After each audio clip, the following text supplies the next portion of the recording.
Hey YouTube, what's going on, everybody? Hope everyone's having a good night. This is going to be the fifth video, I believe, that I've posted on the channel. We're sitting at about 68 subs right now. So if y'all like this content, man, if y'all are coming over from my main channel, which is Stock Guy, if you guys have just found this channel and you haven't been to my main channel, make sure y'all go check that one out. That one's much, much bigger than this one. We're coming up on 10K followers. We only started that channel about a little less than a month ago, and like I said, we're already almost at 10K. The growth has been ridiculous over there. I started this page because a lot of people over there were interested in learning about sports betting because we talk about it a lot. So I told them I'd start this page for them.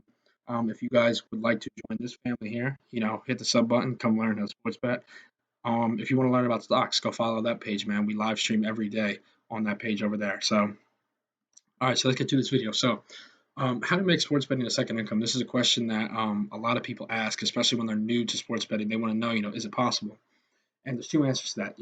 Yes, it is possible, but that's the easy answer. But you'll find out what the real answer is. That's what's going on. So, how much capital do you need? Okay. So obviously you're going to need enough capital to start out, right? So in order to be able to make a living, you're going to need to have the capital. Obviously, you need to have capital to make sure that you just aren't constantly, constantly throwing money into these accounts, whether it be your FanDuel account, your DraftKings account, whatever account you use to bet on sports. You don't just want to keep loading money into these things. You don't just want to keep depleting bankrolls and everything like that. So and that leads into my next point that I actually didn't put in the slide, but that's discipline.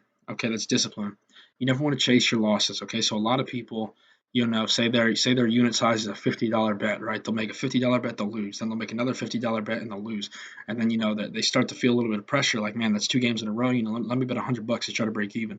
And then they lose that game. And they're like, oh, okay, well, let me double down again and bet 200. I got to win one of them, right? And you lose that one, then you bet 400 the next one, and before you know it, your whole bankroll's gone. So make sure you guys are betting no more than 5 to 7% of your bankroll. Okay. Next slide. How much is enough to live off of when it comes to sports betting? Okay.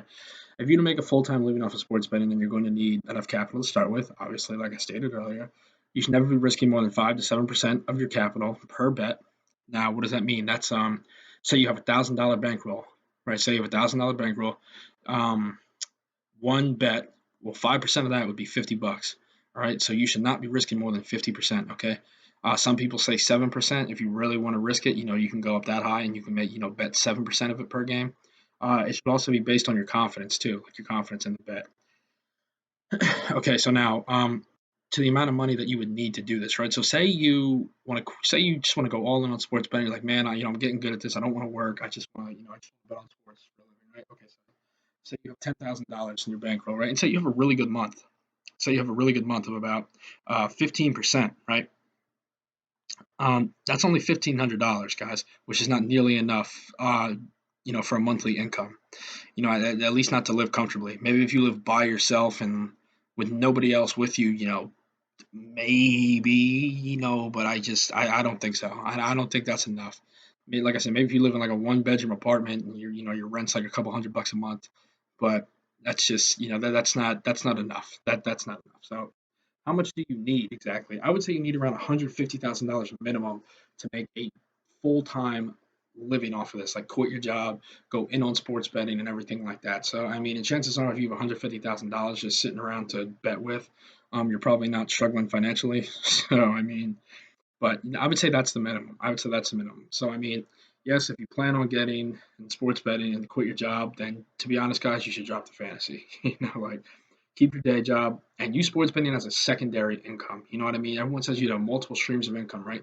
Keep your day job, bet on sports, win at a high clip, do other things like investing in the stock market, do like, whatever else you can do, try to have as many streams of income as you can, even if it's, even if you still have to work while you're doing it, because one day maybe you won't have to work. One day if you're doing all these three things together, maybe you can get to that point where you have $150,000 just sitting around. Like I said, you can still make a good amount of extra money doing this to help pay with bills and other things like that with a smaller bankroll.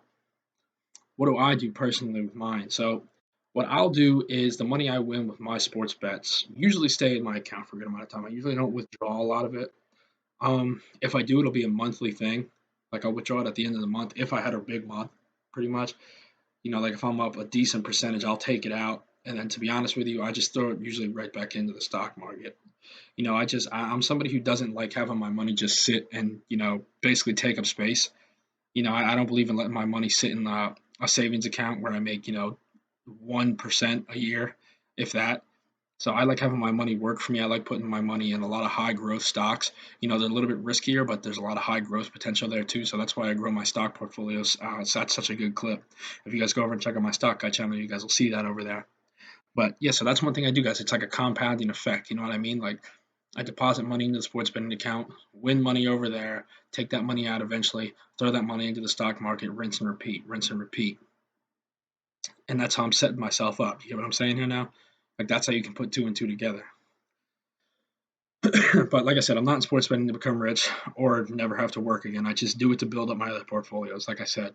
But I also don't treat it like a joke like a lot of other people do too. Like I don't just, make these 10 leg parlays that I can bet, $20 and win 100 grand off them because I know that's like winning the lottery, to be honest with you.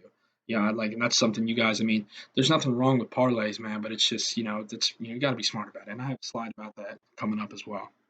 Do I have to win a high percentage to make money? No, you really don't, to be honest with you. Depending on the type of bets you make, you may even be able to have under a 50% winning rate and still come out profitable, right? Now, if you're going to have under 50%, you're either going to have to do a lot, you're going to have to make a lot of plus money bets, you know what I mean? So either like you're betting on underdogs a lot, like plus 150, plus 200 underdogs, or, maybe you're doing, 2 leg parlays, you know what I mean? Maybe you're a 2 leg parlay type of person.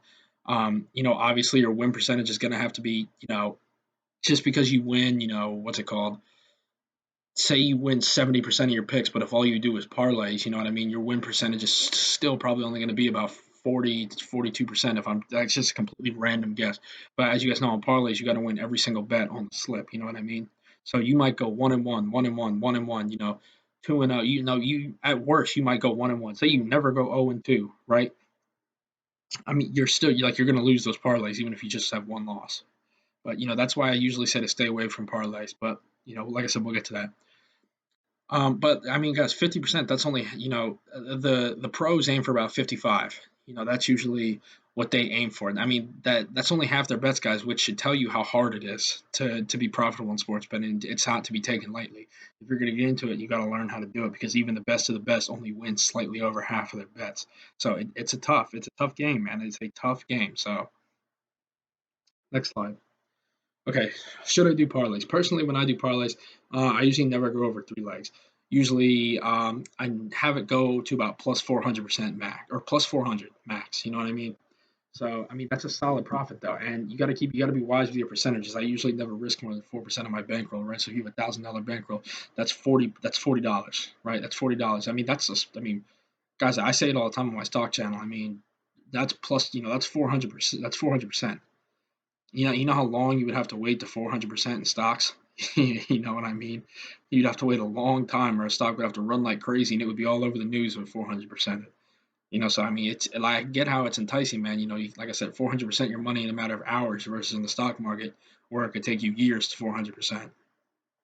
So I'm saying, guys, there's more money to be made in sports betting than in the stock market. Is it more risky? Yes, but I'm just saying the potential's there. Like I said earlier, don't get sucked into these fantasies of winning these huge parlays that it costs you $20 to win 100K. Like I said, I promise you, it's more than likely that you'll never ever hit one of those. You know what I mean? So just be careful with that. Never bet more than 4% of your bankroll on parlays. Like I said, use them as a way to jumpstart you or give you a little boost. Don't do them at and maybe you can do a parlay if you're hot. You know what I mean? Like if you're really rolling, you've had like back to back to back profitable days, and you got you got a little bit of wiggle room. You're like, I could afford to lose 4% right here. And you want to do like a 2-3 leg parlay to see if you get 400% yourself, or whatever you want to do. You can go up to 1,000%. You know what I mean? You can turn that $40 into $400. But like I said, man, it's your guys' decision to make. It's just my advice. And I would only stick to doing only a few a week. Like I said, only a few a week. No more than one a day. That's for sure. And if you're going to be doing a parlay every day, I'd even lower your percentage of your bankroll. I'd stick to like 1 to 2%. If you're going to do like maybe 1 to 2 a week, then you can up it to about 4. But if you're a big parlay person, I wouldn't do any more than 1 to 2% per day. So that's all I got, guys. Let let me just show you guys real quick what I'm saying when I mean how much you can make on these parlays. Let me just go to the home screen here real quick. So say you want to say you think Western Michigan. Okay, we'll find a game that's not live right here. Say you think New Mexico State's going to win by 12 or more points, well, 13. Say you think Seattle's going to pull off the upset and you go plus 142. And say you think Team LeBron's going to win by minus 3.5, right?